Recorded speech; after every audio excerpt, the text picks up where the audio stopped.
Hello everyone, তোমরা সবাই কেমন আছো? আশা করি ভালো আছো। আমিও কিন্তু খুব ভালো আছি। তো আজকে একটা নতুন ব্লগ, নতুন একটা ভিডিও নিয়ে চলে এসেছি। তো এখন বাজে প্রায় সকাল 8টা। আমি ঘুম থেকে উঠে গেছি। উঠে এখন যাব ফ্রেশ হবো, একটু ফ্রেশ হয়ে কিন্তু ঘরের কাজ করব। কাজ টাজ করে আজকে অনেক কিছু আছে, সবটা তোমার সাথে শেয়ার করব, দেখাবো। আর যে দেখতে পাচ্ছ ঘর বের করেছি, থালা বের করেছি। তোমাদের আগের একটা ব্লগে বলেছিলাম যে বাৎসরিক শিব পুজো আছে, তো পুজো দেবো আবার সেদিনকেই কিন্তু বিপত্তারিণী পুজো আছে, যে জন্য এগুলো বের করেছিলাম যে আজকে পুজো দেবো সকালে।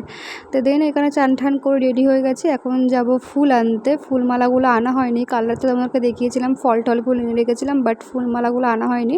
এখন যাবো ফুল আনতে। বাজারে, মানে আমাদের বাজারে নেই, বাড়ির পাশে একটু গেছিলাম ফুল আনতে আর একটু মিষ্টি আনতে, যেহেতু আজকে শিব মন্দিরেও পুজো দেবো, বিপত্তারিণীও আছে, আর আমাদের ক্লাবে শিব পুজোও আছে, দুটো পুজোই দেবো, যে কারণে ফুলমালা আনতে গেছি। তোমার এখন ঘরের পুজোটা দেবো, দিয়ে আবার বেরোবো।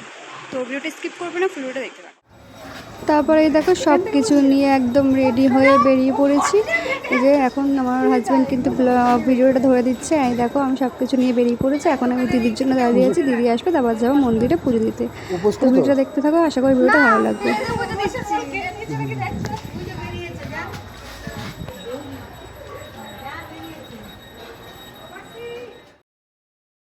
আর অবশ্যই কিন্তু জানিও যে শাড়িটা পরে কেমন লাগছে।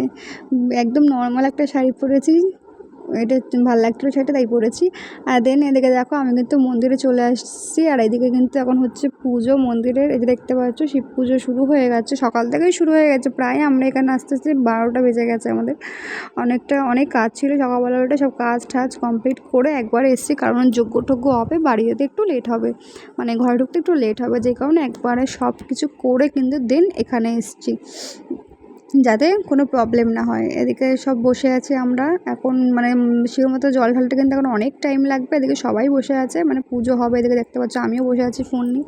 সব কিছু হবে, দেন তারপর জল ঢালা হবে, তারপর যজ্ঞ হয়ে একদম পুজো মানে উপোস ভাঙা হবে। দেখতে পাচ্ছ আমিও বসে আছি, বসে গল্প করছিলাম, ভালো লাগছিল না। সেদিন কিন্তু প্রচুর রোদ ছিল আর প্রচুর গরমও লাগছিল।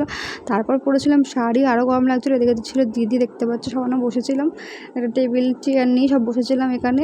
আর দেখতে পাচ্ছ দিদিও বসে আছে, আমি বসেছি, সবাই প্রায় বসেছিলাম। আর রোদও ছিল প্রচুর, গরমও ছিল প্রচুর, যে জন্য কিন্তু খুব ঘেমে যাচ্ছিলাম। দেন হয়ে গেল সেই টাইমটা, যে এখন দেখতে পাচ্ছ আমি কিন্তু জল ঢালছি শিবের মাথায়।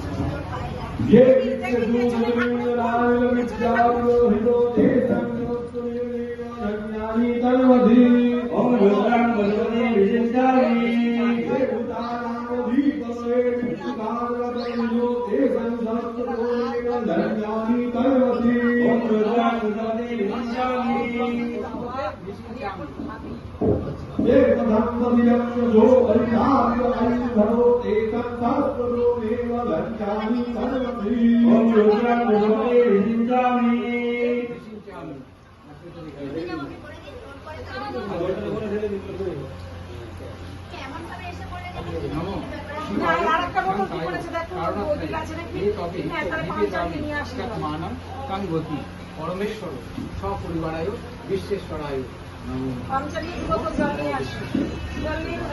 দেন এখানে জল ঠল ঢালা সব কিছু কমপ্লিট। এখন প্রায় 6টা বাজে, দেখতে পাচ্ছ যজ্ঞ হচ্ছে।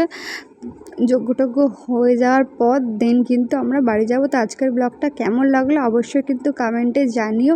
আর কারা কারা শিবের মাথায় জল ঢেলেছে অবশ্যই কমেন্টে জানিও, কারা কারা জল ঢালো শিবের মাথায় সেটাও কিন্তু জানিও। তো চলো আজকের ব্লগটা এখানে শেষ করছে, দেখা হচ্ছে নেক্সট অন্য কোনো ব্লগে। টাটা।